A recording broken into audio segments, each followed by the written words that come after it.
everybody. A warm welcome to another interview on Wisdom from North. I'm Jannica, and today I'm excited to be here with Janelle Christa. Janelle has a personal story of a lot of low points. She has been a regular guest at a drug rehab, having been diagnosed with bipolar and have had a dysfunctional family. However, despite her hardship, today she has created a life of her dreams. She is a spiritual awakening coach. She's an actress, a screenwriter, a producer, and she's helping people in spiritual awakening, finding meaning and becoming spiritual ninjas. And we'll hear all about that. Hello, Janelle. How are you doing today? I'm doing very well. Thank you. And thank you so much for having me. It's such a pleasure to meet you. I'm excited to learn about you, and I've looked at some videos online and looked into your work, and you've had quite a story, and we'll go into that. But before we do, I'd love to hear your approach and what's going on in the world, because I know that this is something you work on a regular basis, you know, waking people up. But now it's like it's total chaos for everyone. So what is your take on what's going on? Yeah, well, I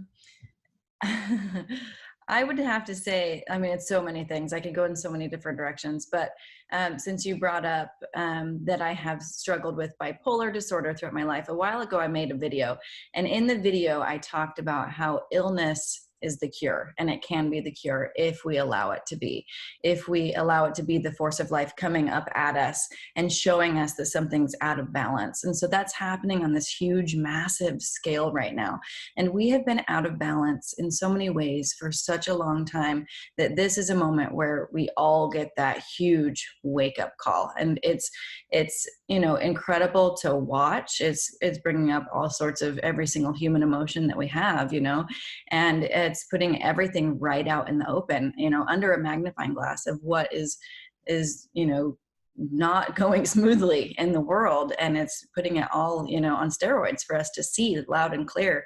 And so I think that it can be a gift if we choose for it to be a gift. It can actually be a healer if we choose for it to be a healer. But that's up to us and what we choose. Right. And how can we make it being a healer? I know that you're passionate about emotions. I just saw a webinar where you've been speaking about emotions and how emotions are actually physical, even though we can't see them, they're physical. So do you have any thoughts on how we can actually, you know, on the grander scale, see this as a healing opportunity?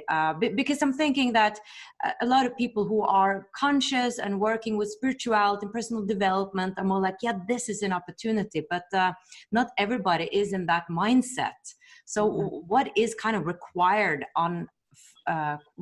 from us on a broader scale, you think, like as a spiritual teacher? Yeah, I mean, I think it's a couple of things. I think one, really first leaning into the fear, you know, like actually being honest with the fact that I'm scared, I'm terrified, I'm feeling protective. But then with that, looking at what am I feeling protective over? You know, I mean, it's crazy because I just talked to my father who lives in Utah, who they just had a massive earthquake there today.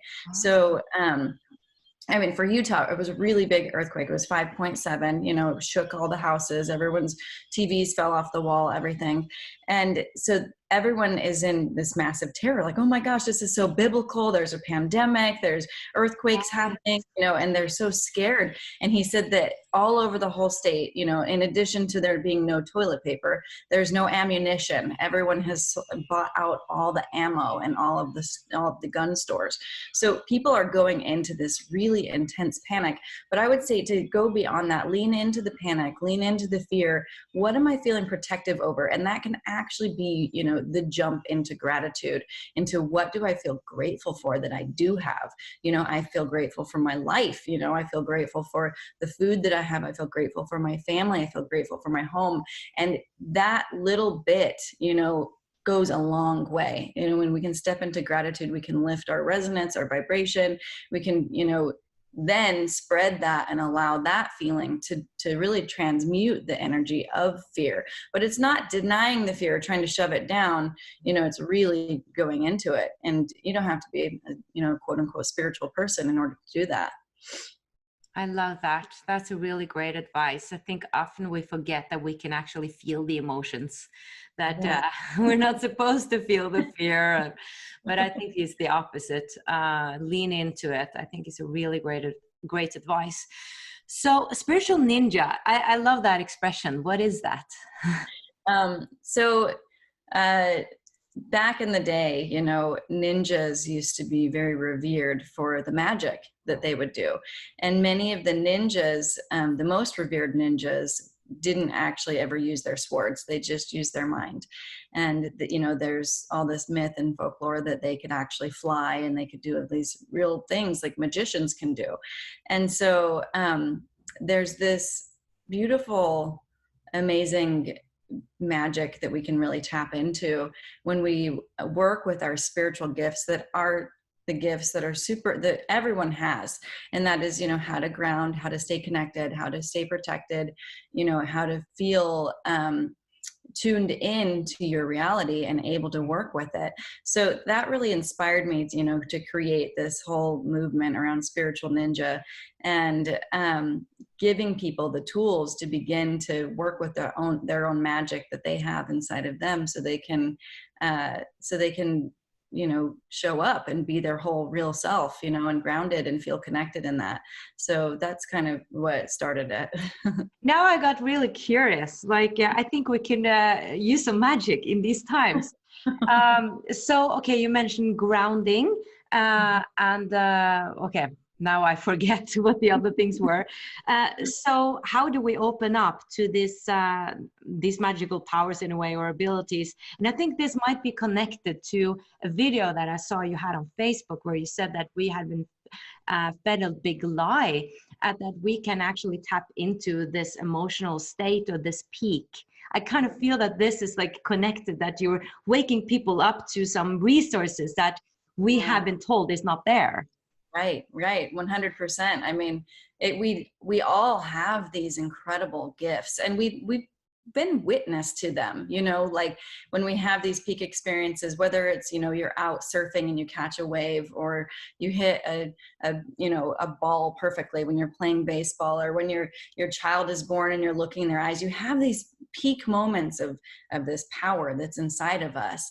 But it's really learning how to begin the journey of jumping, rather from pain to joy, but from joy to happiness, and back and forth between the two. And of course, it's not saying that the pain goes away forever, because that's a part of being human, but it's realizing that we do have more power, and that we can have more access to, a greater world and a greater sense of being. And so I feel like for me, when I started to really tune in and tap into my spirituality and, the spiritual work that I think I'm here to do, I kind of got a little lost in that, it was like a fantasy almost. It became this really beautiful retreat from reality.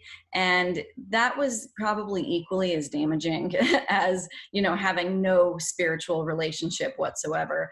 And so when I came out of that, I really wanted to, create a toolkit for people that you can be spiritual, but you can also be grounded, and you can actually develop way more power that way. And so I also tried to create this system, I guess, so you don't even have to really be quote unquote spiritual, but you can still understand the concepts of it. So when I talk about chakras, I don't talk about them in the typical way that a lot of people do. I'll talk about them as energy centers and power centers, and say, this is your center for love, and this is your center for expression, and this is your center for intuition. Because even if you're not spiritual, you know that you get power from your intuition, and you get power from how you express yourself. So it's kind of like a practical way to demystify the mysticism. That's brilliant. And I think we need that as well. I've always been a bit stubborn on that. I really want to speak about spirituality. I don't want to be afraid of it. But I also see that it's important to reach more people. And sometimes these words that we use, they just trigger some people, and then in people that might be open in the first place, actually. So I think that's really wise to do. And I think we speak to different people in the way we word it. And we basically say the same. I feel like I've interviewed like around 400 teachers, and we're talking about the same, just with different words. And I find that so interesting and very important. Very important, because we're all reaching different people. Yeah, well, it's giving me shivers, because I mean, that's basically the idea of how all these different religions started. I mean, when you actually really start to study religion, you can see so many of the stories are just different names, but they're talking about the same ideas, you know, and ideas and principles and beliefs. And so, you know, absolutely, it's like how we word things is going to speak to different people. And you know, I kind of feel like I got to warm people up a little bit. Like, maybe I'm not going to drop a chakra bomb right away, but like, you know, after 6 months of working with me, you know, we can just keep it more real. So how did you get into this in the first place? You're so many things. Like, I can identify with you a bit, because I've been a musical theater artist and actress and all that. So how did you get, you know, open up to these perspectives? So I've always enjoyed acting since I was a really little kid, you know, and I've always done plays, and then I started doing movies and shows when I was 18. But I've also always been really interested in the spiritual world and metaphysics. And I did experience a lot of craziness growing up. I mean, we don't need to go into too much detail, but I do have like 14 siblings, all from different parents. To kind of give you an idea of just, you know, the sense of reality that I was growing up in. You know, talk about not being grounded. It's like, where do I belong? You know, there's all these parents and step parents, adoptive parents, siblings, step siblings, half siblings. You know, it was a lot. And I actually have more since I turned 18. I don't count you as a sibling if I didn't grow up with you and live in the same house, but there's been multiple marriages and divorces and stuff since then. So, so it was kind of dysfunctional growing up, and there was a lot of craziness that happened. And like you mentioned, I started doing a lot of drugs, which of course I don't recommend, but it did open my eyes to a different world, you know. And so when I was, I don't know, like in my teenage years, I started using a lot of drugs really heavily as kind of a way to escape. And I got into rehab a couple different times, and it was pretty amazing, because when I was 21, I went into rehab, and right after I got pregnant. It was like pretty amazing timing that I quit doing drugs like 2 weeks before I got pregnant. And that was really my big wake up call. I was like, okay, my daughter is not going to have 18 million siblings with 25 different parents and, you know, go from house to house. And so that really shifted me and put me into a different perspective. At that point in my life, though, I kind of had this idea that success meant, you know, making a bunch of money, no matter what that meant. So I started a job that now makes sense. I started doing coaching, but I was doing business coaching, and I was traveling all over, and I was, you know, teaching people how to sell, which was really fun in its own way, but it wasn't totally fueling me or feeding me. And so I started feeling kind of empty, and I was feeling really jealous of people wearing jeans at the airport. And I just wanted to be able to have a bit of a normal life. And so I quit, which ended up being not a normal life whatsoever, because I was like, I'm going to follow my dream as an actress. And simultaneously at that time, like pretty much everything just fell apart. My whole world just kind of had this massive disrupt, and all of the childhood and adolescent trauma and everything just came right up. It was like, whew, you got to deal with this. And so a lot of it showed up with health problems and with mental health problems. And I wasn't really seeking the answers that I needed in this, you know, traditional Western medicine. And so I started looking into more alternative therapies, and discovered healing work. And I really got into healing work because I needed it, you know, and over time it was like, oh, I want to share this with people. I have to share this with people. I feel called to share this with people. So I started working, you know, as a healer, and that evolved as well. You know, I created my own healing modality, and now I have courses and classes that teach other people how to do that. And it's, again, it's working with emotions. And so it's been a real evolution. And, you know, also, side note, in the meantime, I was working as an actress, but I was, it was amazing because I was having these huge, incredible spiritual experiences with my clients. And then I was going and doing an audition, you know, half naked for some bimbo part, you know, that it just didn't make any sense whatsoever. So I had to step away from that. And I eventually started writing my own material. And I really work to create consciousness-based stories now, you know, like TV shows and pilots and short films that are consciousness-based, because then I can roll everything all together into one. So that's kind of how I landed Beautiful. where I am. Yeah. And I guess that's what you call conscious entertainment. Yeah. So just to give an example, like I wrote this pilot called Cosmic Therapy, and it's about a young woman who is a therapist, and she's a marriage counselor, but she keeps cheating on her husband. So it's kind of funny and real life. And it's like all of a sudden her karma or whatever comes back up at her, and God shows up for therapy. And at first it's like this traditional idea of like, who you think God is going to be is like this old white man. And then a second later, beautiful black wife comes in, and she's like, oh, I'm God too. And it's like, there's this really funny, non-preachy kind of way to introduce an idea of a masculine and a feminine energy and a dark and a light. And so, you know, it's through story, it's healing, but it's you know, it's just the way we speak to each other, kind of like our conversation we were just having. Yes. And I assume that you get the chance to use so much more of you, not just being an actress.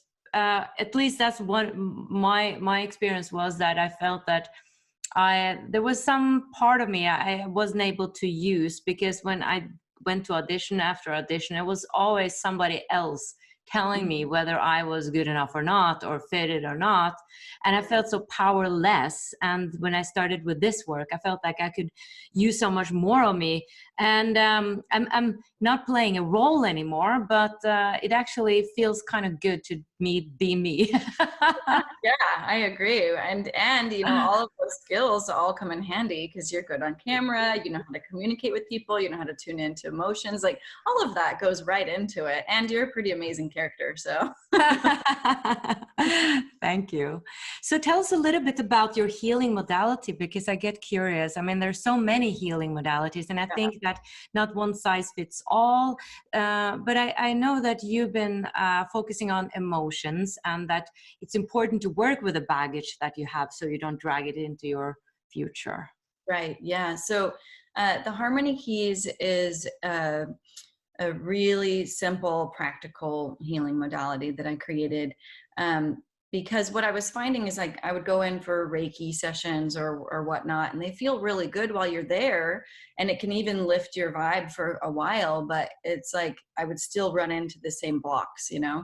And so I started doing a lot of research and reading and training and different things, and kind of created this whole system by pulling all of it together that really gives people a context to whatever it is that they're healing. So basically, I teach people how they can find these emotions that get stuffed in the body that are creating energetic blocks. And we know that emotions actually are physical. Like, we can actually measure them now. Our measuring devices are so incredible that we can see that there's these chemical things that are disrupting and going off. And we know that a positive emotion, when we experience it, all the DNA and everything in our body starts to literally expand on a physical level.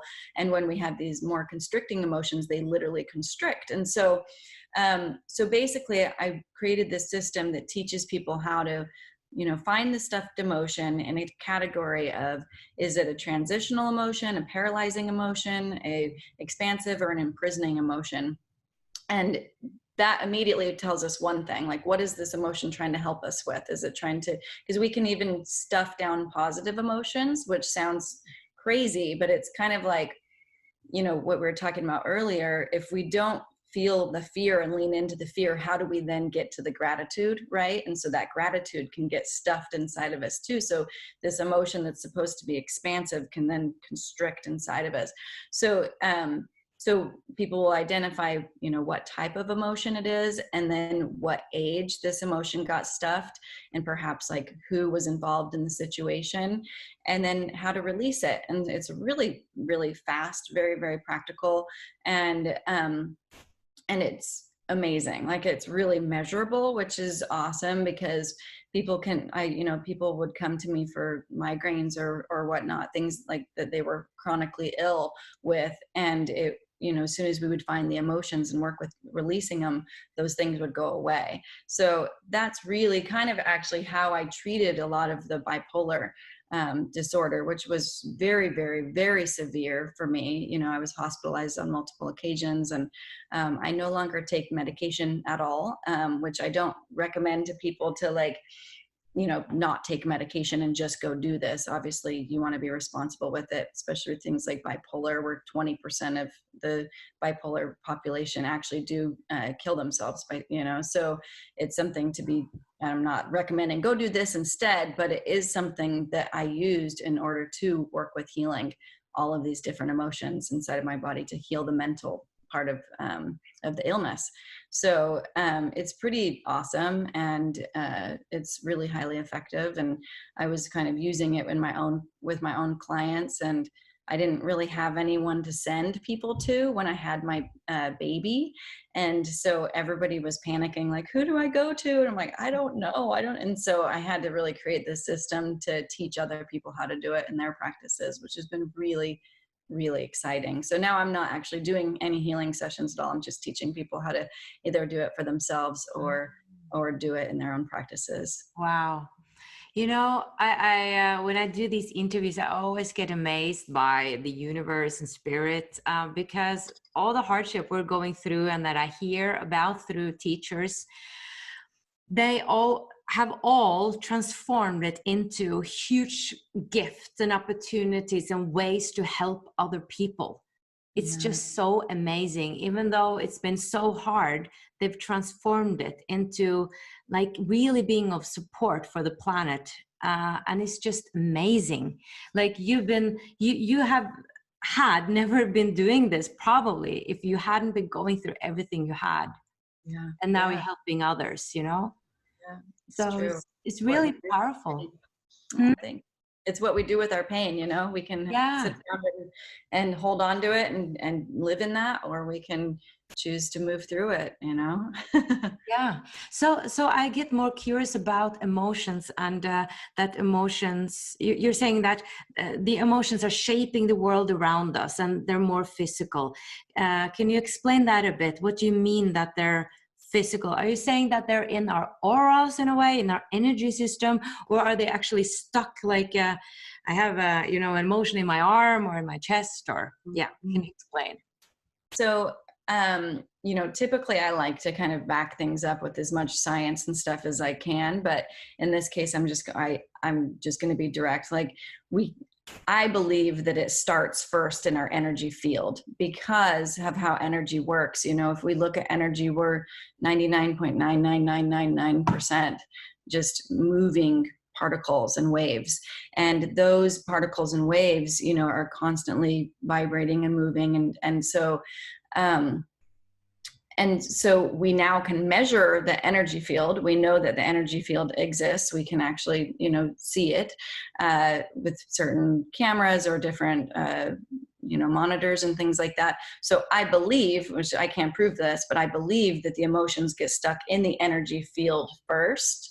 And if it is maybe a really traumatic thing or a really big thing or a repeated thing or an inherited thing, then I think that they move more into the chakra centers, you know, the energy centers, and eventually what I have seen with working with, you know, thousands of people, that they eventually then move into the body, like organs, and it becomes a really physical thing. So for me, for example, when I was working with the bipolar stuff, with really working with healing all of that, I had to do a lot of clearing and healing on my field and all the chakra centers and everything like that. And then afterward, I had to do like an actual, detox with a bunch of cilantro and chlorella and all of these different kinds of things to really detox what had become actually toxic in my body. So, that's something that I can't prove, but I've just seen enough to know that I believe, that it starts in the energy field and then it just goes deeper and deeper and deeper. And these things, they manifest and they create illness. And also that these illnesses and these beliefs and these emotions get passed down, genetically and in our DNA. And we know this enough from studying epigenetics that, like Holocaust victims, that their great-grandchildren and grandchildren have these certain activated genes from trauma and different things. We can study all of that and we can see that these things get passed down. And so it's just a matter of time, I think, before we're advanced enough, to be able to really measure all of these things. So for now, I think it does require somewhat of a belief in spirituality and the unknown and the mystery and the magic. And it actually makes it a little bit more fun that way too, to not have to have a sense of control over everything, but yeah. So, but as far as emotions go, they are physical. Like we actually can measure the chemicals in our body and how they go off. And so, I have a video about this, and so I can't remember the exact doctors. Webinar that you have that very interesting. Yeah. Where I talk about how they took DNA from one person, and put it in another room, and you can, like, it impacts the DNA from across the, I mean, it's just amazing. It's just absolutely unbelievable. There's so many things going on that we have no idea about. And we're so connected. Like we see that now, of course, in that sense that we're so dependent on each other, but I think we're just so much more connected than anybody knows. Like, yeah, it's pretty amazing. It's really, it's an exciting time to be alive too. I feel like there's a marriage happening with technology and spirituality, if we use it in an appropriate way, where we can really start to really see and understand how all of this stuff works on a physical level, So to finish off with one of the biggest questions of the universe, what is your what do you think is the meaning of life? This probably changes a lot, but my daughter, she when she was little, well, she still is little, she's 13 now, but she said to me one day, we were driving in the car, and she goes, "Mommy, what's the meaning of life?" And I said, well, I think that's up to you, and she goes, "Okay." And I said, "So why don't you think about that?" And a few days later, out of nowhere, in the car again, she says, "Hey, I've been thinking about what the meaning of life is, and I think I have it figured out." And I said, "Oh, really?" She was like 5 years old at the time. And she said, "It's to have many different experiences." Wow. Yeah. And I mean, if I were to say anything, I have to go back to that story, because it's so right on, it's not, there's no judgment in that. It's not like to have a good life or to have a great life, or, to overcome your pain or whatever. It's just to have many different experiences. And I just love that so much. So I think that's probably the answer for me. Children are so wise. We learn so much from them, and we learn from each other. That was beautiful. Thank you so much. Where can people find you, and what are you currently working on? So a few things. I have a book called Spiritual Ninja that's coming out in the next couple of weeks. Exciting. Yeah. It's a book. It's a series. There's 3 books within the series. There's Spiritual Ninja, then the Harmony Keys, and then there's a book called Chakra Grub that goes into the the food aspect of everything, and working with weeding negative beliefs from your mind, and then seeding them with, positive, wonderful, nourishing foods. And it has recipes for meditations and different things like that. So those are all coming out over the next year. But this first book is in that's coming out is in the next couple of weeks, Spiritual Ninja. And there's some meditations that come with it. I have an online course, actually, if people want to go through the whole course. It has like 30 meditations on how to ground, how to stay connected, protected, especially right now with all the craziness in the world and all the fake news and everything. It's really hard to be able to know what's true. And so learning how to have a level of your own discernment, I think, is more important than now than ever. So that's coming up in the next couple of weeks. I don't know when this will air, but I do have like a mini version of the book that has a couple meditations and some print, and they can print it out or download it. That will be on my website or my Instagram. Instagram is where I spend most of my time. I just started a YouTube channel like a week ago, so I I'm like, I better start. You know, it's a lot of places to be all the time if you're going to Instagram, Facebook, LinkedIn, YouTube, newsletter. Like, I can't handle them all. But I've been very like faithful to YouTube. Like YouTube is like, oh, it's in my heart. I know. Well, you've done a great job with it, and you found your tribe and your community, and they've found you, which is great because you have so many good resources. And so that's a good place for you to be. I haven't made it my home yet. The Instagram is kind of my home right now, which is at Janelle Christa, and my website's janellechrista.com, and there's lots of freebies and stuff there. So beautiful. Thank you so much. And thank you for all the beautiful work you're doing and for following your heart and, you know, sharing everything, because I know like it's vulnerable. It's not like an obvious thing to share because it's actually so personal, you know, right. So thank you for doing your work. Oh, thank you. And thank you so much for having me. And thank you for doing your work and bringing all your wisdom from the North. You're welcome. And thank you so much for watching, everybody. And remember to subscribe to my channel if you haven't before. Much light from here. Bye-bye.